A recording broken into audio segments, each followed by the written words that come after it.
On your feet! Get them going!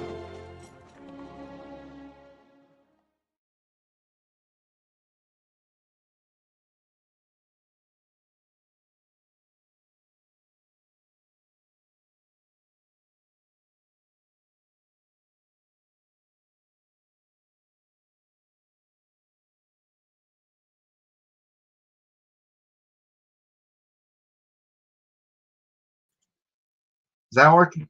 How's that? How's that? Let's try that again. Good afternoon. Is it working?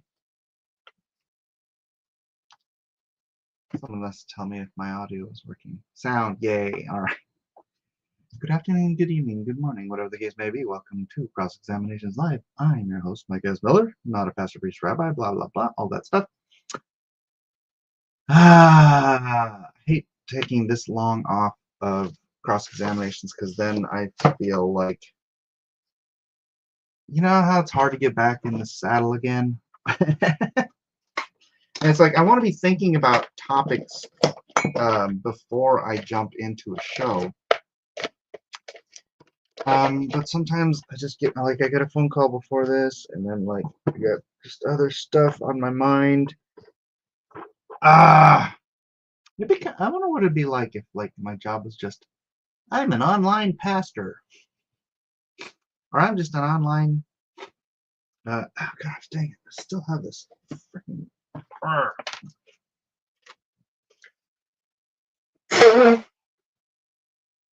I could have muted. I could have muted before I did that. Still have a little bit of leftovers. Let's see, my nose is red. Did it just turn red from me blowing it? Oh, gosh. Still feels a little tight right here. I wish this stuff would just go away. I got my coffee. That's why I get aggravated when I get away from daily devotional because I get to because I got to get back in the habit. Yes. Yeah, sorry about the honk. Gosh dang it. Why does it feel like it feels stuffier today than it has been in a couple of days? I don't know. Maybe because I haven't been taking my vitamins. Oh, hey, look, I've got some. These are not the same vitamins I usually take, but they're right here. Oh, it's brand new. I haven't even opened that yet. All right. Well, you know what? I'm gonna never mind that. I'm just gonna grin and bear it, and you're gonna grin and bear it with me. What was I gonna talk about? I was thinking about that. Remember I told you about I met a fellow and we were having that chat, and he was talking about old Earth creationism, and that's a big bottle of vitamins. It's Kirkland big bottle, and I'm drinking coffee. I'm drinking coffee on an empty stomach. I'm not sure if I want to take vitamins also on an empty stomach. I don't know. My stomach feels a little bit acidic right now, so I'm not in the greatest shape to be doing this show right. I just feel like I need to do this show. I feel like I felt bad not doing it yesterday, even though I had headaches, so I just had to lay down on the couch, take some Excedrin, and just try to sleep it off because I knew I had my mom's birthday, 85th birthday party last night. Happy birthday, Mom. Which her birthday was actually last week, but she was sick because everybody I know is getting the sick. And it's not COVID unless COVID has been reduced to a sinus cold. It's a high point of my day, so last week was rough. Oh, I'm sorry. Wait, did I not do it at all last week? What was I doing last week? What happened last week? I don't even remember last week. My brain. Yeah, so Mom's 85. How is my show the highlight of anybody's week? I'm so sorry. The highlight of anybody's day. Justin, tell me your story. Why is my show the highlight of your day? I mean, it's nice to hear, but it's kind of weird to think I have a poor life. You had the event thing, then you took Monday off. The event thing. What was last week? I know I did the con, but that wasn't last week. That was the week before. At least there aren't any VTubers around in this little corner. Welcome back, Buddy Rabbit. We love getting to hang out with you and everyone. So it's the fellowship of the cross examinations. So old Earth creationism. I'm trying to wrap my head around how that is any different than,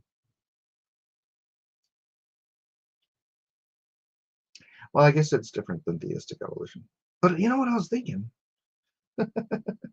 I just remember the other week arguing with one of these guys that comes in, and I was saying how mutation and survival of fittest, those are the mechanisms by which evolution is taught to work. Correct? And they're like, no, look at the dog. And I'm like, that's not evolution. There's no added information. That is, see, a mutation creates new information in the genetic pool. Breeding dogs, breeding out genetic variation within a species is not mutation. It's the opposite of mutation.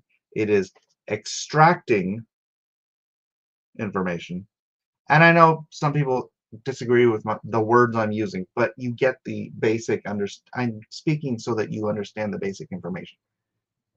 It removes information so that a poodle, a little white curly-haired poodle, can no longer spawn a Great Dane.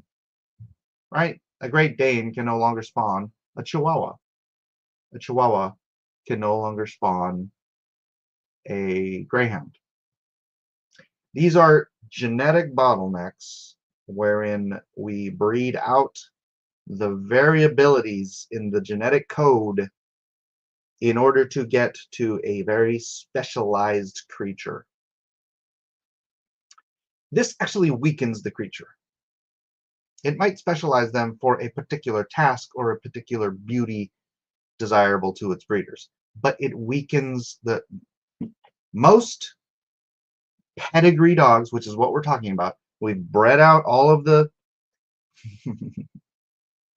healthy stuff that makes dogs healthy, all the stuff that makes dogs healthy, and we've narrowed their genetic line so that all of them are inbreeding. Every poodle is inbreeding with the poodles that came before it. That's why once in a while you get some pedigree dog and it's like its teeth are over here and it's freaking like its tongue is hanging over here, right? Because you're creating little freaks is what you're doing. And that's what we've done with the human race, right? Lots of black, kinky-haired people on one continent, lots of yellow, slope-eyed people on one continent, lots of very pale-skinned, light-haired people on another continent, right? And then what happens when you rebreed those populations back together? You get more robust, better looking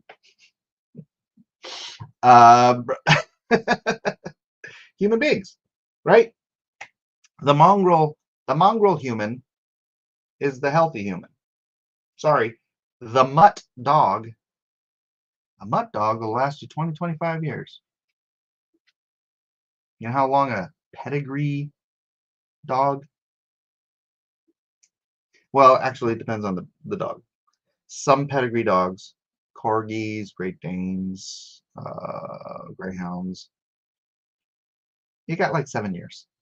These are not long-term assignments. The pedigree dog is generally not a long-term commitment.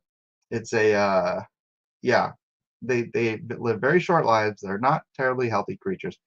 Anyways, one of these guys comes in here, and I know he's not speaking for all of the evolutionary believers out there, but one of these guys comes in here and he says, it's not mutation, it's the genetic information that allows you to blah, blah, blah, blah, blah. And I'm like, you know, if you're going to remove mutation, which again is adding information. That's at least Darwinian evolution. It's a mutation, survival of the fittest. There's a new mutation. It is a benefit to the parent species, and it breeds a daughter species that can take over the parent species, which is a whole different mathematical impossibility that we're talking about. But anyways, if you remove the mutation aspect of the evolutionary paradigm, that speaks even more towards creationism. You know why? You get it?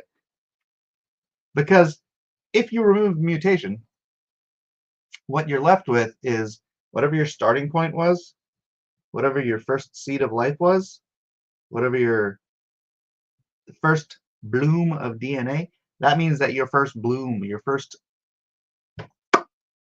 whatever created the first DNA strand had all of the genetic information of everything that ever existed or ever will exist in that DNA strand.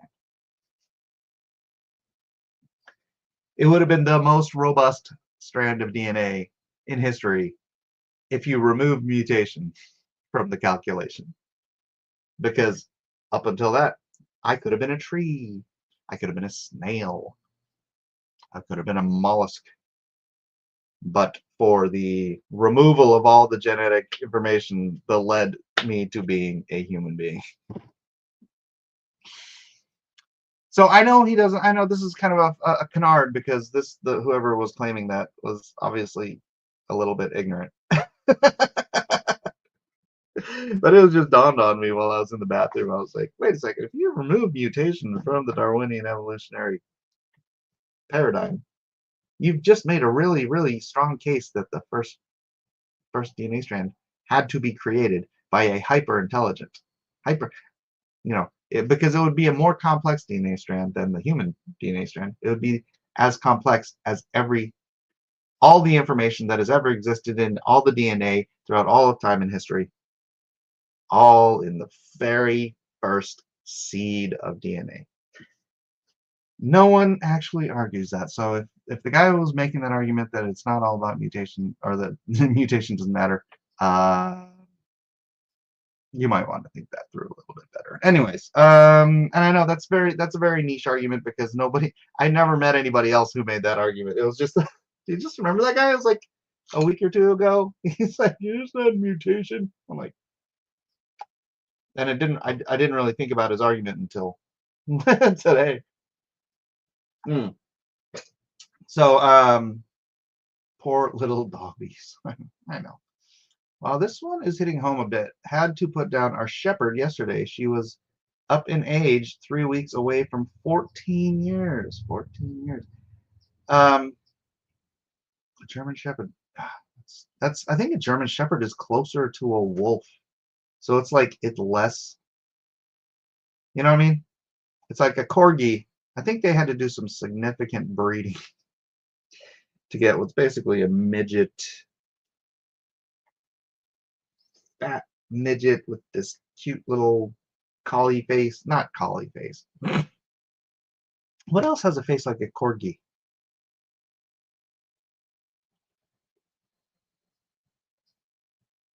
What other dog has a corgi face? Corgis are so cute, but they only live about 7 years. So that's a fox face. Is it a fox? It's kind of a fox face. Is a fox a dog? I know, like, a coyote's a dog, right? I know a wolf is a dog. Is a coyote a dog? Female corgis. Cattle dogs? Oh, you mean like Shetland sheepdogs? Oh, those are so cute. Those tiny, tiny. Shetland sheepdog is just sort of a miniaturized collie. I don't know. I don't know how they managed that. Did they breed? Were they breeding collies and chihuahuas? I don't even know. But sorry you had to put down your dog. Yeah, it sucks. That's why I like cats, because generally speaking, they just disappear. we had to we gave our mom's dog Hanako. She was the cutest little corgi. Give her a little funeral because she just died at my mom's house, and then we just put her on the kitchen table and we had a little, little funeral for her. And then we took her to the vet where they turned her into bone meal and fed her to some other dogs, I'm sure.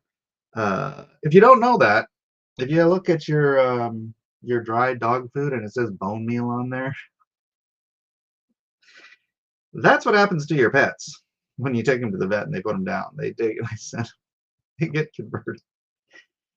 Soylent Green is people. Bone meal is other dogs and cats that you left at the vet. Sorry to inform you of that, but yeah, they don't just chuck. They don't put them in graves or cremate them. They're like, this is protein right here. A fox is almost a cross between a cat and a dog. Almost, they're funny little creatures. I'm gonna see if a fox can be. Where's that? I need my grok. Can the fox be interbred with dogs? No. Okay. Can they interbreed with any other species? Cannot interbreed with most other species. Can interbreed with other foxes. Well, thank you. Red fox, kit fox. Nah.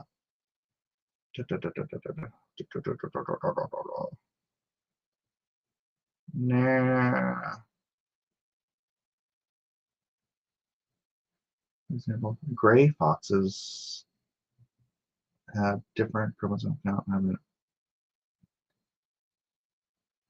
Oh, they can't even breed with gray foxes. Why? Interbreeding is rare. Chromosomal barriers, behavioral and ecological. No. No confirmed fox hybrids. Artificial attempts infected with other candidates have not produced viable offspring. Oh, so they can interbreed and produce non-viable offspring? Can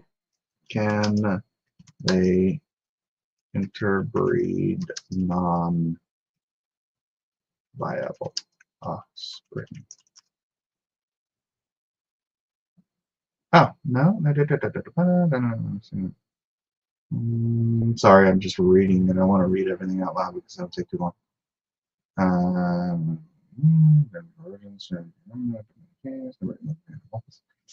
Red fox, Arctic fox, kit fox.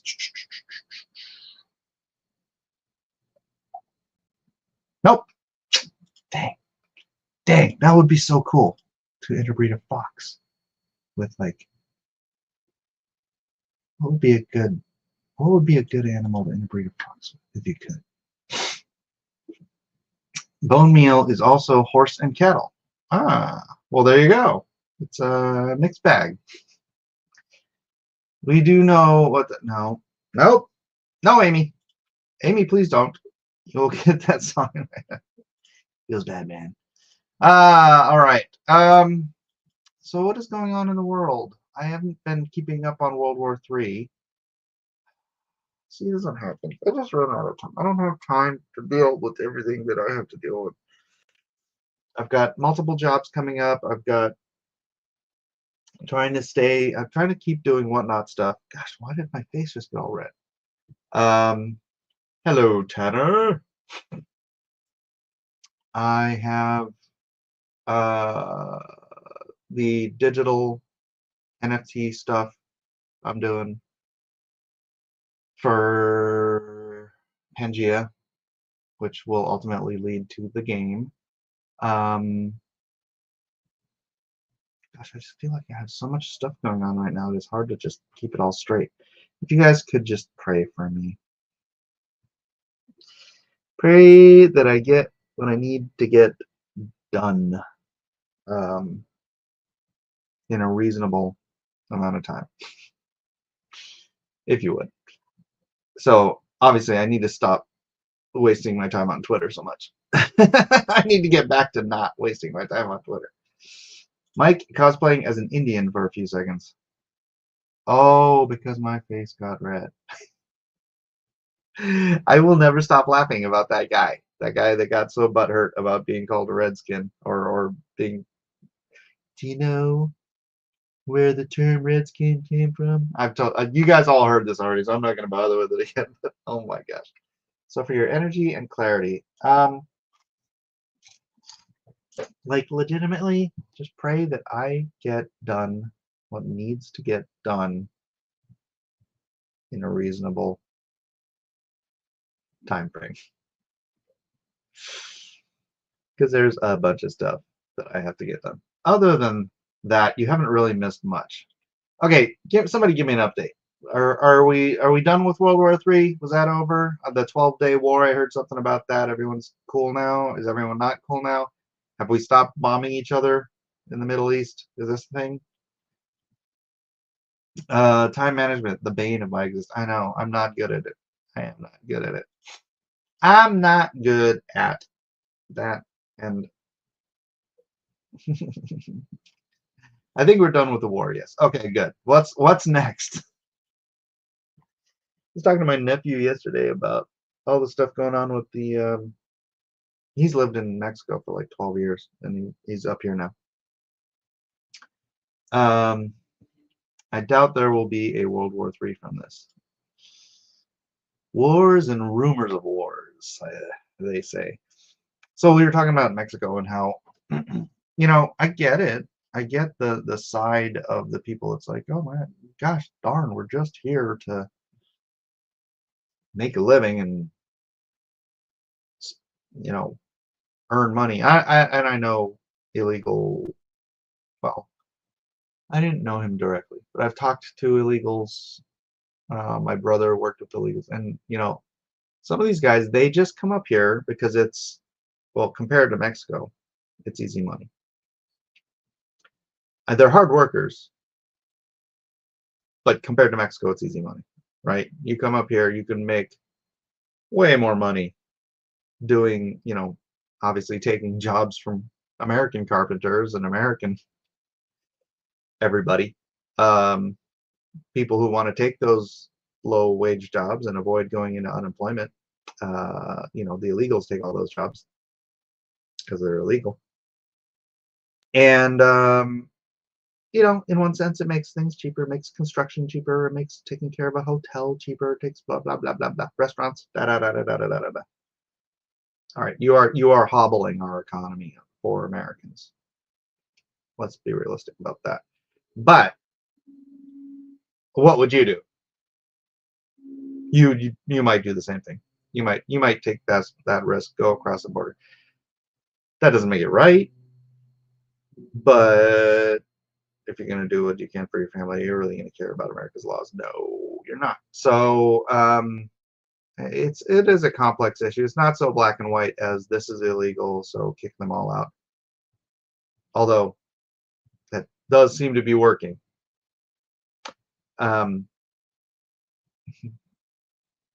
But his position, my nephew's position on Mexico is it's just too far gone. Right? They took away all the guns from all the citizens, so the only people with guns are the government and the cartels. He talked about this one guy, and I don't know Mexican politics, but there was one guy who wanted to really make a difference. He was like the Javier Milei or the who's that guy from El Salvador? The politicians who were for the people and really wanted to stand up and make a difference. And he was getting up there in the polls, and this is like 1993 or something like that. And so the cartels and the government killed him because that's what you do with revolutionaries who are trying to do things the right way. And I was making the point that America is the pressure valve for all of these countries, because the people who have the gumption, the motivation, the brain power, and the strength to do something about the corruption in their government. They take that brain power and their strength and their motivation, and they just book it out of town because it's the pressure valve. It's like, can I fight and possibly die this to reform my nation, or can I run away to America, live in a better country, send money back to my family so they can have a better life? You know what I mean? It's the pressure. We're the pressure release valve for all these nations that won't overthrow their corrupt governments. It's nice to see Milei and why can't I remember his name in El Salvador? Bukele. It's nice to see these seeds of rational government sprouting up in South America. And like, God willing, that blooms into a garden where maybe, people want to start going down there. I know my wife would love to live in Argentina. Even more reason for them to stay. The longer that system stays afloat, the longer people suffer. Right. I was talking to a cab driver, or an Uber driver. I don't know.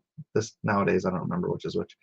I think last time I was in Austin, and I was going to my hotel, and I was talking to him. I was like, "Where are you from?" He's like, "Oh, from Mexico." And he's like, I'm like, "Oh, how come you're here?" And he's like, "Well, I've got a house here, and I brought my family up here because I'm really well off in Mexico." He's like, I have like a mansion in Mexico. And I'm like, "Well, why don't you got a mansion in Mexico and you got plenty of money? Why are you here being a freaking taxi driver?" he's like, "Oh, I can't go to Mexico." I'm like, "Why?" He's like, "Because I live in a mansion in Mexico. So anytime I go to Mexico, as soon as I go to my mansion, there's people watching it, and they'll try to kidnap me and hold me for ransom."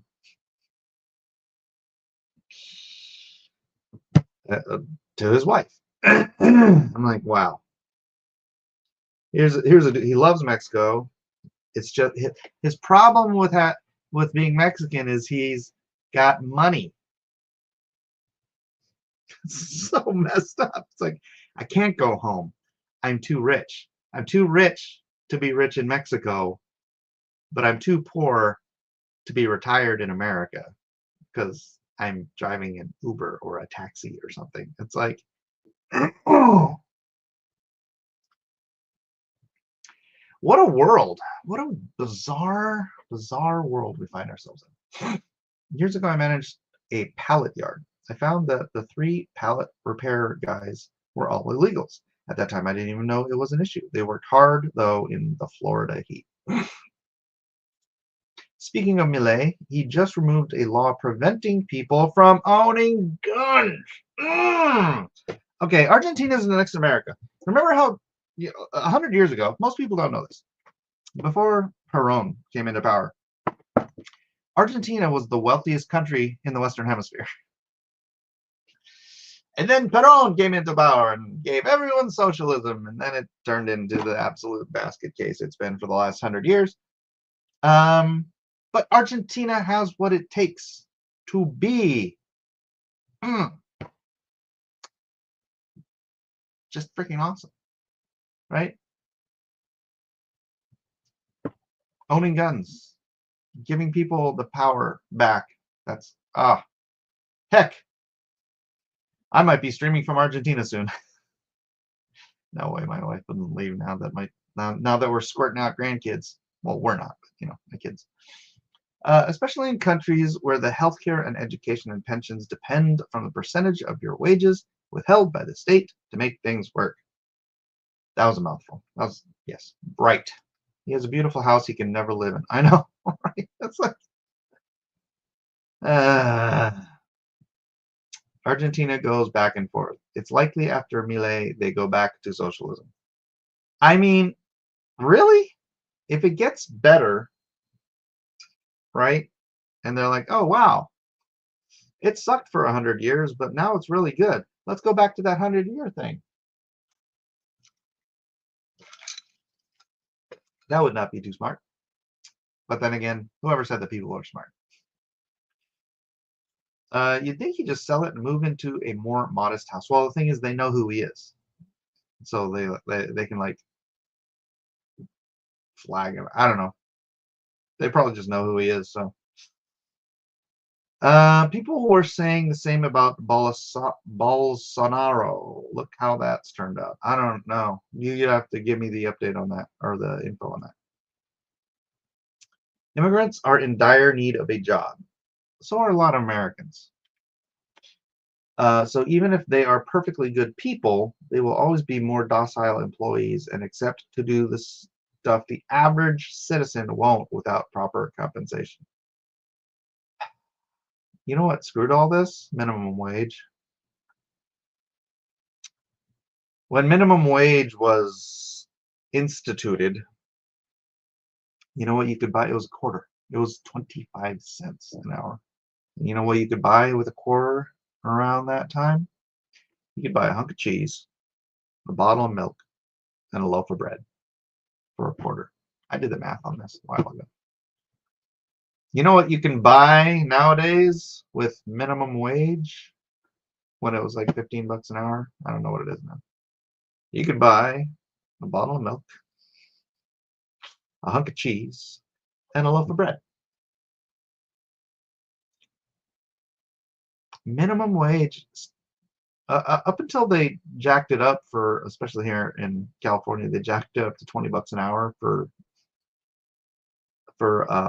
fast food.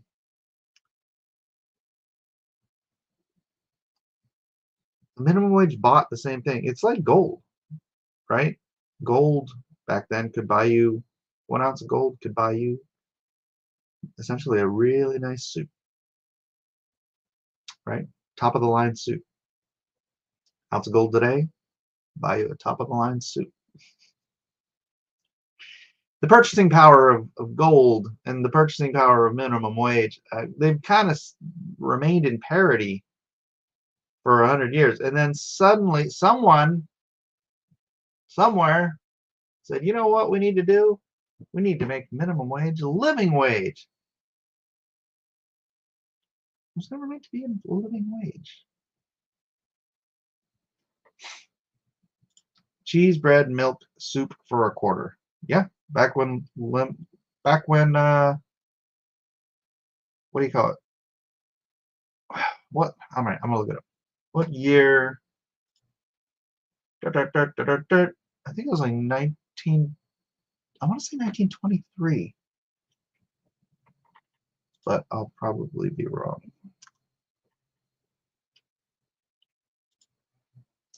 What year was minimum wage introduced in the USA? Why is this not typing? What year was minimum wage introduced in the USA?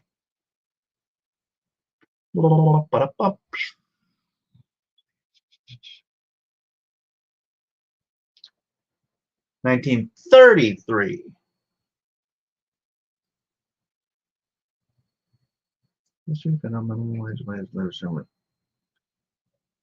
Annual minimum wage rates, 1953.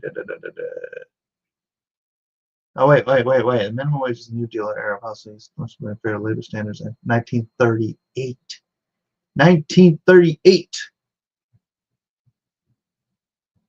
Okay. It was 1938. 25 cents, 1938. Raised by Congress 22 times. Oh, thank you, Corpse Trainer. It's YouTube trying to drive chat engagement. Wait, what? What are you talking about? What are you guys talking about? All right. One thing is for sure, you don't want a high minimum wage. I know my country has like 40% of the population on it. Well, that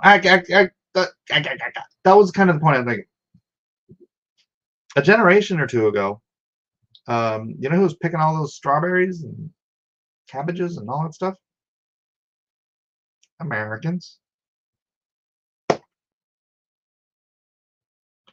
What's so changed in America that Americans won't go pick blueberries anymore? Right? What changed about Americans that we thought, oh, you know what we need? We need to bring slavery back. We'll just use illegal immigrants to do it instead. Right? Michael Savage used to just tell stories about this. He's like, when I was a kid, you know, my job after high school, like you get out of school, you go pick fruit. You know what the other kids did? They went and they picked fruit to make money.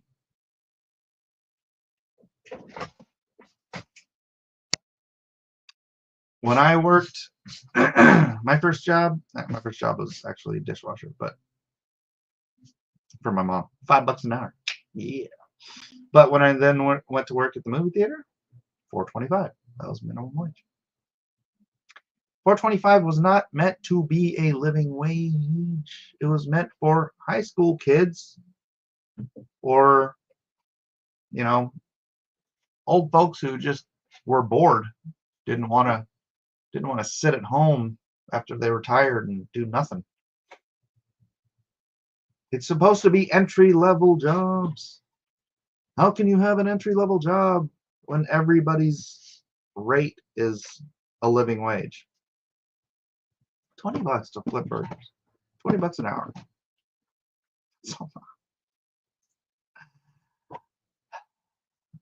That's a lot. There was this correlation when sorry, I know I'm like not everything correlates, but when I was at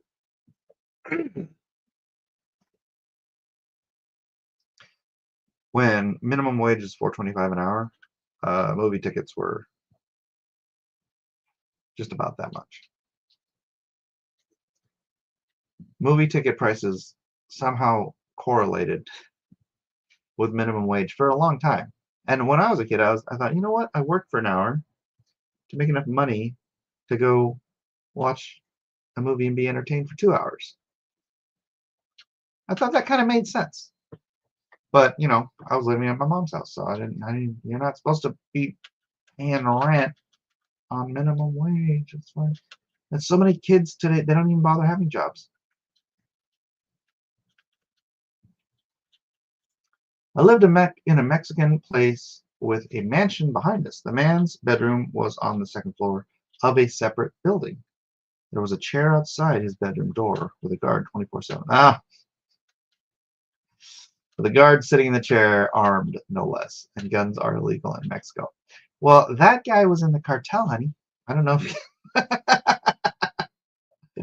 why do I have a crown and a number one next to my name? Oh, that's what you're talking about, the new YouTube chat engagement algorithm thingy. Yeah, weird, right? I didn't even turn that on.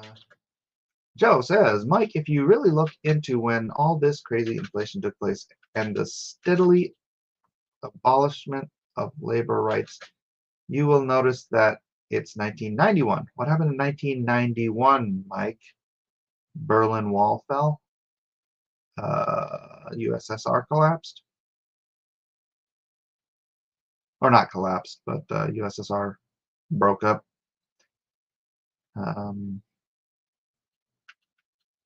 All this crazy inflation took place. And the abolishment of labor rights. So the USSR falls. And the abolishment of labor. I'm not sure I get the correlation. Super chats and regular chatting dopamine dispenser like leaderboard bits from Twitch because YouTube is stupid. Corporate greed. From Russia? So the solution is to, oh, the end of the Cold War. Oh, the end of the Cold War. So you're talking about the peace dividend, where we stop spending all our money building nukes, and what did we start spending money on? Freaking the .com bomb. They just downplayed slavery by introducing exploitative work. It is. It is. Buddy Rabbit says, we got lazy. Devalued labor when illegals would do it for dimes on the dollar, and told everyone else that entry-level jobs are just as necessary for living wages for a family of four. Also, national debt. That's a lot. We're reaching the broiling point of our fiat currency system being worthless. Yeah. Well, again, minimum wage is 25 cents. Now it's $20. Whole lot. What's up, Wrangler? Flipping McPatties should not feed a family of four. No. No, it should not.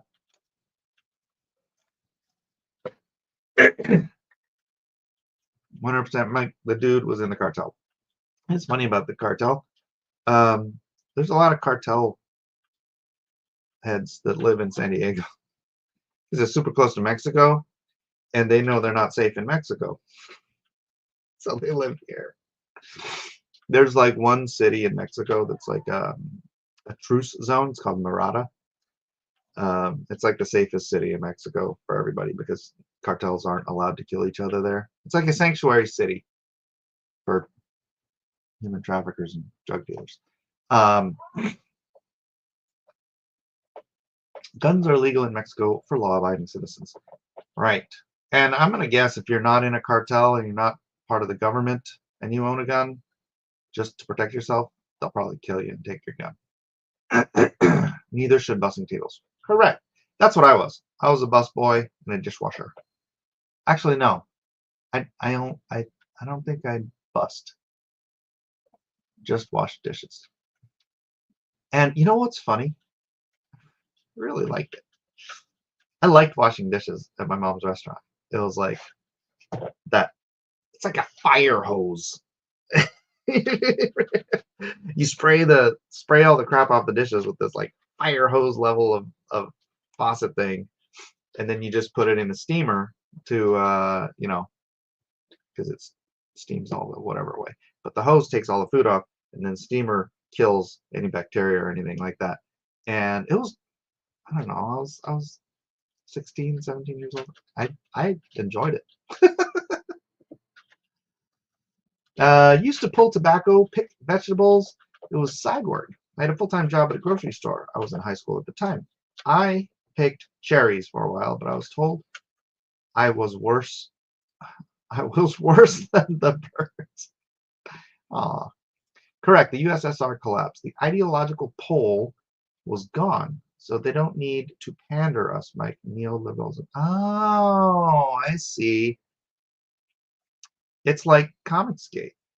Without the enemy, you target your allies as enemies so that you can get super chats.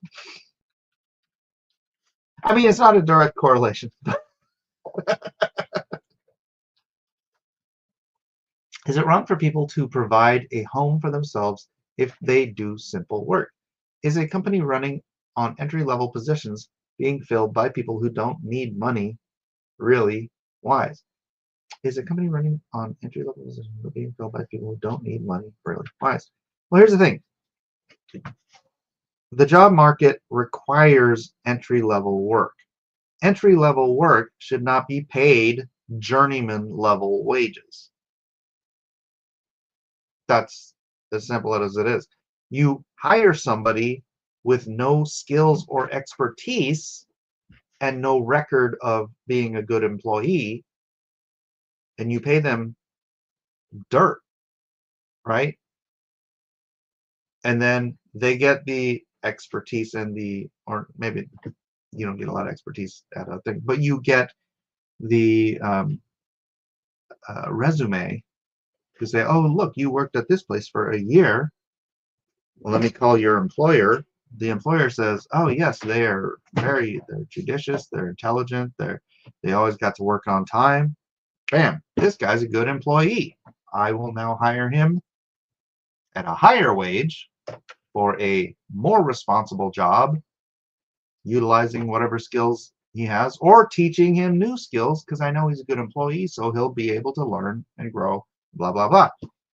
If you start everyone off at journeyman level wages, all those entry level jobs are eventually too expensive to employ human beings, and they're all just going to be taken over by robots, as you see at McDonald's today. They implemented $20 minimum wage. McDonald's implemented giant iPads to take your orders. They minimize the workforce with an iPad.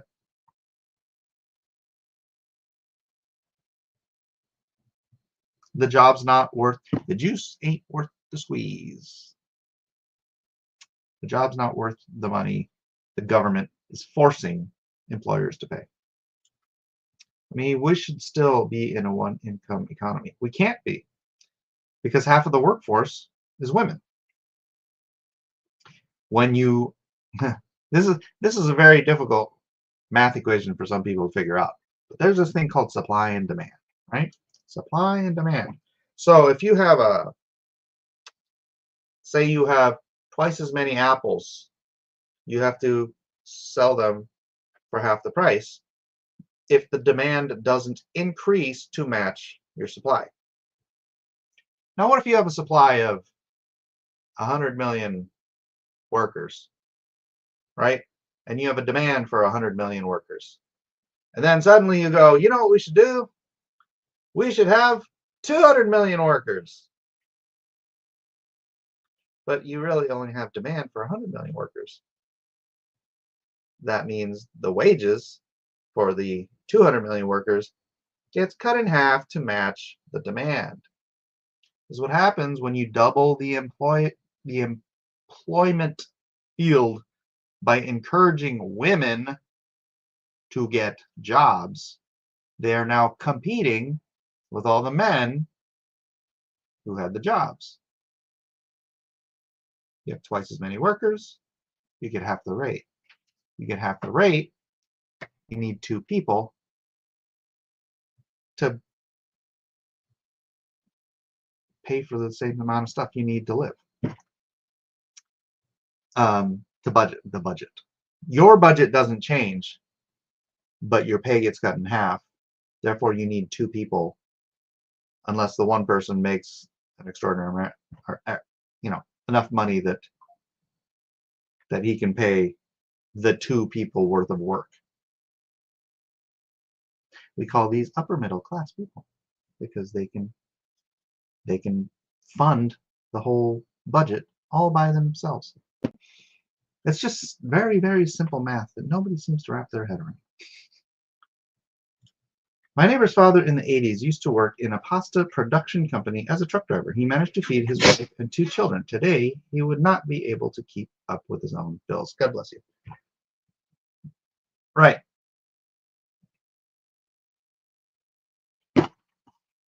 Sexual revolution. I don't need no man. I don't need no husband. My career is more important than I don't know why I'm saying that voice. My career is more important than raising a family. My career is more important than having a relationship. I'm gonna grow old and alone.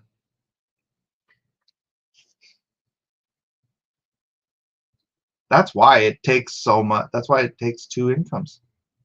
I mean, maybe it's not as simple as that, but that is the driving economic force: supply and demand. You can't escape supply and demand.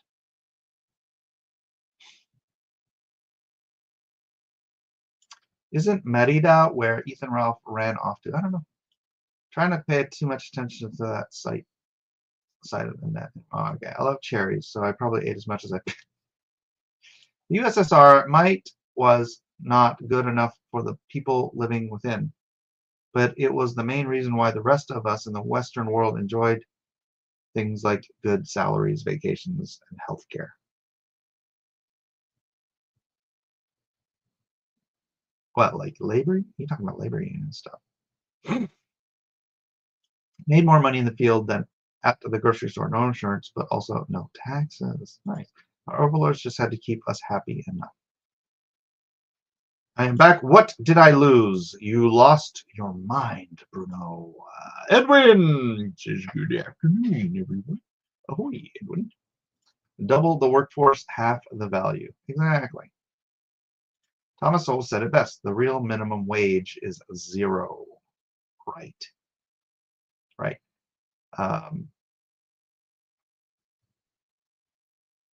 Yeah, if you have no skills, what you're being paid for is your ability to do a thing. Right. And if you have no skills, if you have not developed any skills, then your doing a thing ability, it's very, very limited and not worth very much. If you're highly skilled and your skills are in demand, again, supply and demand. Weird, right? Worst part is that it meant that the state could now tax both parents. Edwin might not know about. Can I not read? Edmund. Edwin might know about working in the tobacco fields. It's from the same state. Working tobacco is hard, hot work. It's very labor intensive. Well, don't worry, they'll get robots to do it if they haven't already. So basically, we should redesign the education system to encourage older kids to be entrepreneurs while in school so they can work low-wage jobs and build experience. I mean, that's not a bad idea. Our education system was based on creating factory workers.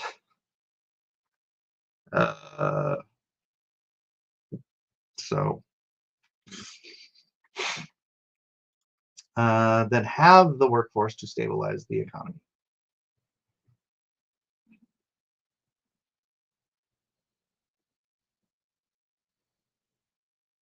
Works for me. Tobacco fields around my county look great this year. We've had excellent weather this year. Oh, right on. Right on. Feminism from the beginning was just women taking another bite of the fruit. Ooh. Or letting men take a bite out of their fruit.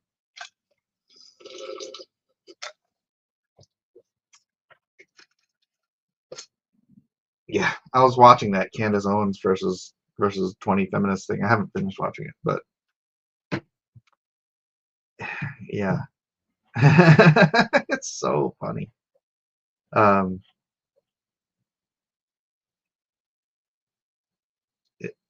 The idea that feminism, it's such an ironic name because it's not teaching women to be feminine at all. Feminism, the point of feminism is to convince women that they should be men.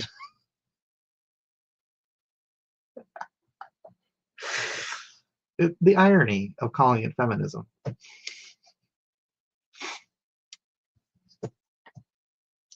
The Department of Education functionally does not provide skills for work. We've pushed that off to college for basic ledger budgeting.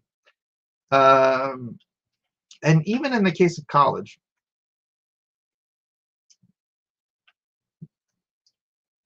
not really. Because college is just like, I mean, at least for most kids, and this is why I always say, look, if you have to have a college degree to do what you love to do, first of all, go to a junior college, get your stupid general education stuff that still has nothing to do with your particular field, but you need to take it to get your associate's degree. Do that at junior college where it's cheap, and then go to your necessary four-year college to get the degree to do the thing you want to do. Most kids, in my experience, this includes my niece, they just went to a four-year school. Didn't have a clue what they wanted to do. My niece declared her major in her 4th year. I think her boyfriend did too. So you're just there, you're screwing around, taking classes, seeing what you want, seeing what interests you, and then you're like, oh crap, my 3rd year's over. I need to declare a major so I can get a bachelor's degree in something. Because otherwise, I've been here for 4 years and I have no. Sorry, that's. I'm not going to say college is totally pointless. It's not. But the way it's been drilled into this, my generation, your generation, probably everybody's generation, is that you have to have a college degree in order to get a good job. No. And then my niece's boyfriend, I was talking to him at her graduation. I was like, do you think it was worth it? And he's like, I feel like I was lied to. I was like, it's because you were lied to, son. I hope you didn't get in trouble for it. Oh, all right. Yes, it is sort of. I was telling Mike the chat about it, and there was all kinds of us out there, somewhat dispelling the myth of jobs Americans won't do. That was my point earlier. When, actually, I think Buddy Rabbit mentioned a reason, but yeah, not that long ago, all those jobs Americans won't do were being done by Americans. They're not going to do it at, see, that's another thing. First of all, you bring women in, that drops wages in half, right? Then you bring in an entire cadre, 20 million, 30 million.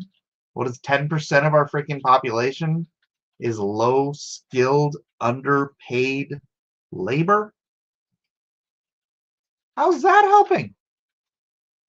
That's hurting the rest of America. Yeah, it might make your fruits and vegetables a little cheaper. It might make your construction of your home a little cheaper. But at what cost? At the cost of lowering wages across the board. And then also, because there's so many women in the workforce, that lowers the wages across the board. So it's not that the price of your home is so much more expensive to build, right? Like if all things were equal, if the women and the illegals weren't there and the price of the homes was more expensive, it'd be okay because your wages would be twice as much. Your wages working your normal job, which is not an entry-level job, right? That's just for experience, so you can get the better jobs. Your wages would be like twice as high. So when you, oh my gosh, it costs twice as much to build my house. Well, that's fine because you're making twice as much money. It would all equilibrate. I just made up a word. It sounded cool. All right, so now the rat race narrows into the bottleneck of being career in 3 to 6 years by the time you're almost 30. Being career. Well, that's funny. It's like most people, like 80% or more of people who graduate with a college degree don't use their degree in their career. Heck, this isn't even just college. This is like my son. My son spent $17,000 going to electrical school to become an electrician, only to find out he hates being an electrician. And he's like, I know a bunch of people like that. A bunch of people go through like training, and his advice is like, look, go just work for an electrician and just be like an apprentice or whatever it is, just go help. And it's like, if you like doing it, then go get your license. Go to electrician school and become an electrician. If it turns out you don't like doing it, you will have saved $17,000 in education costs. But at least now he can, change all my light fixtures and stuff without me having to pay for something. But education in the workforce has been outsourced into a decade of education after high school. Yeah, when we were kids, buddy, we had all these great, oh gosh, it's over now. All right, I'll just wrap up this point. We had all these great electives, right? Remember that? We had wood shop, metal shop, auto shop, shop, agriculture, for those of you who don't know what ag means. Home ec. But we had typing. Well, back then it was typing, not computers. Actually, I think later my school did have computers. Computers, photography, obviously band. We had all these electives that you're supposed to take to try things, to learn things that you might be interested in so that you could do them later in life. I was in jewelry. I mean, obviously I'm an artist, so I was going to do something in art. But after high school, I went to become a jeweler. I was an apprentice jeweler at Christensen and Company. I know a girl who, she took jewelry too. She has made her career now making jewelry. It's amazing. If you have these little options in high school, you can kind of figure out what you like to do. If you discover, man, I love working on cars, because you're just getting kind of the basics at auto shop, you can go, if you have to go to school and become a full-time mechanic, right?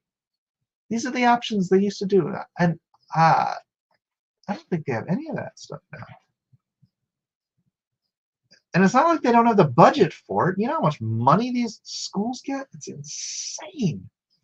Insane. And then women have basically 5 years to get married before 40. I know. The entire system is utterly upside down and everyone is miserable. You know who's not miserable? My son and my daughter, who are 24 and 23, married with children.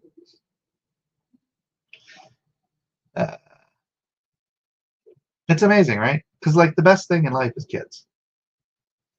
And somehow we've got this whole thing where we're convincing the world that you know what you want? You want a career. You want to work until you're 80 years old so then you can finally retire. It's like, man.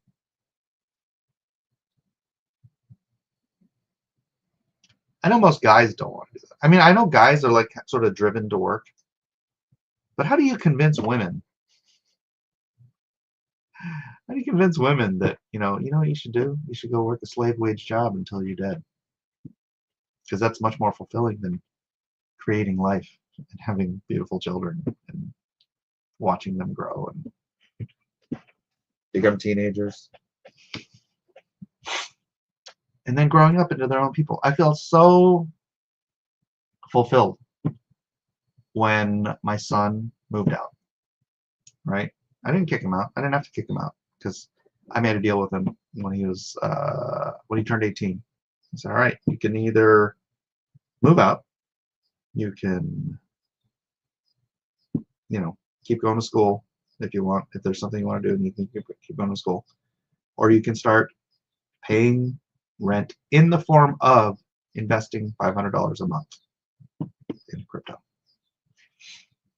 So he chose the crypto option, and until 3